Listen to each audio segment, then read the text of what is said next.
Actes chapitre 5. Ananias et Saphira. Mais un homme nommé Ananias, avec Saphira sa femme, vendit une propriété et retint une partie du prix, sa femme le sachant.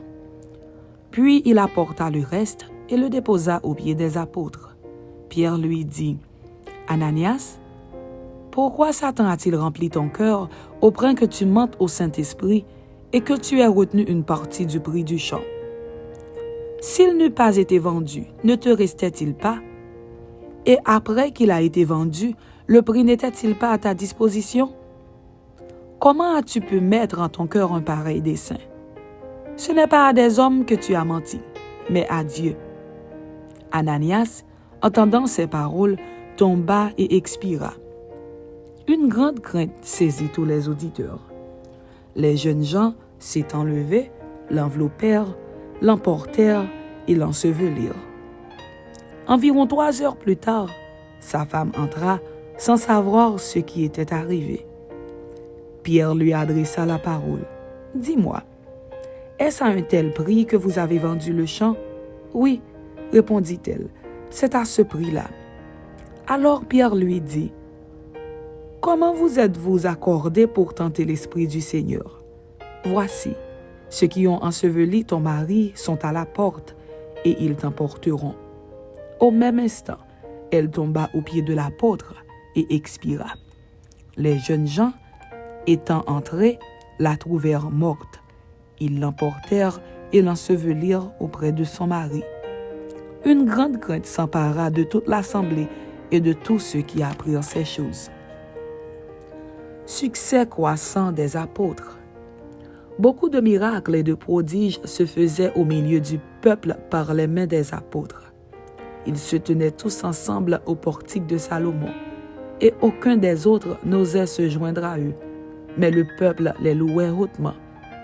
Le nombre de ceux qui croyaient au Seigneur, hommes et femmes, s'augmentait de plus en plus, en sorte qu'on apportait les malades dans les rues et qu'on les plaçait sur des lits et des couchettes, afin que, lorsque Pierre passerait, son ombre au moins couvrit quelqu'un d'eux. La multitude accourait aussi des villes voisines à Jérusalem, amenant des malades et des gens tourmentés par des esprits impurs, et tous étaient guéris. Les apôtres jetés en prison et miraculeusement délivrés. Arrêtés de nouveau et conduits devant le Sanhédrin, battus de verges et relâchés d'après l'avis de Gamaliel. Cependant, le souverain sacrificateur et tous ceux qui étaient avec lui, savoir le parti des Sadducéens, se levèrent, remplis de jalousie, mirent les mains sur les apôtres et les jetèrent dans la prison publique. Mais un ange du Seigneur, ayant ouvert pendant la nuit les portes de la prison, les fit sortir et leur dit, « Allez, tenez-vous dans le temple et annoncez au peuple toutes les paroles de cette vie. » Ayant entendu cela, ils entrèrent dès le matin dans le temple et se mirent à enseigner. Le souverain sacrificateur et ceux qui étaient avec lui étant survenus, ils convoquèrent le Sanhédrin et tous les anciens des fils d'Israël. Et ils envoyèrent chercher les apôtres à la prison. Les huissiers, à leur arrivée, ne les trouvèrent point dans la prison. Ils s'en retournèrent et firent leur rapport en disant, « Nous avons trouvé la prison soigneusement fermée et les gardes qui étaient devant les portes. Mais après avoir ouvert, nous n'avons trouvé personne dedans. » Lorsqu'ils eurent entendu ces paroles, le commandant du temple et les principaux sacrificateurs ne savaient que penser des apôtres et des suites de cette affaire.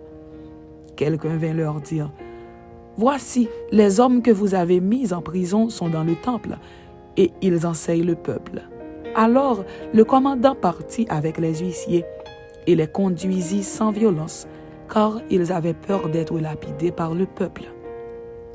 Après qu'ils les eurent amenés en présence du Sanhédrin, le souverain sacrificateur les interrogea en ces termes.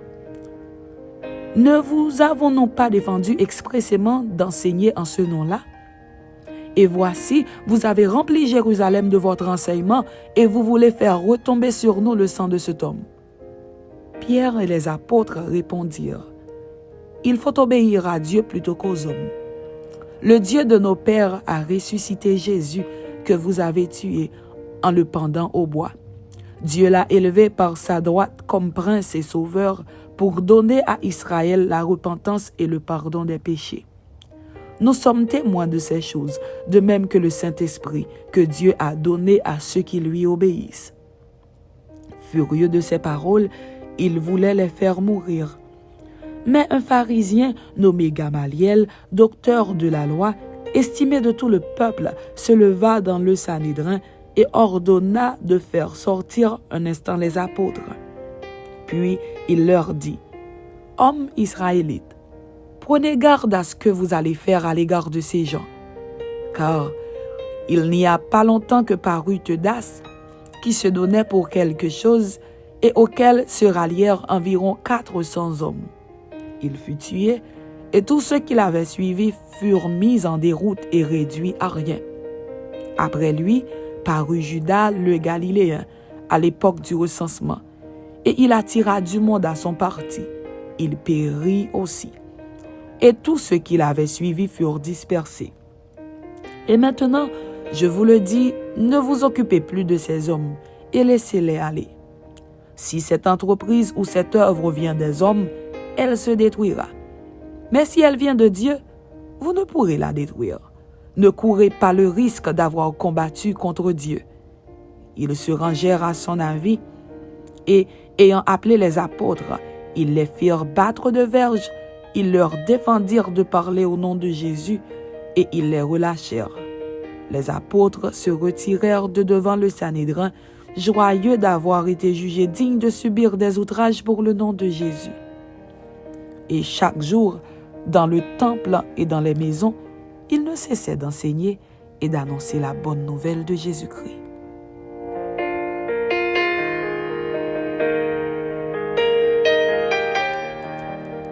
Actes chapitre 6. Institution des diacres. En ce temps-là, le nombre des disciples augmentant, les hellénistes murmurèrent contre les Hébreux parce que leurs veuves étaient négligées dans la distribution qui se faisait chaque jour. Les 12 convoquèrent la multitude des disciples et dirent, « Il n'est pas convenable que nous laissions la parole de Dieu pour servir aux tables. C'est pourquoi, frères, choisissez parmi vous 7 hommes de qui l'on rende un bon témoignage, qui soit plein d'Esprit Saint et de sagesse, et que nous chargerons de cet emploi. Et nous continuerons à nous appliquer à la prière et au ministère de la parole. » Cette proposition plut à toute l'assemblée.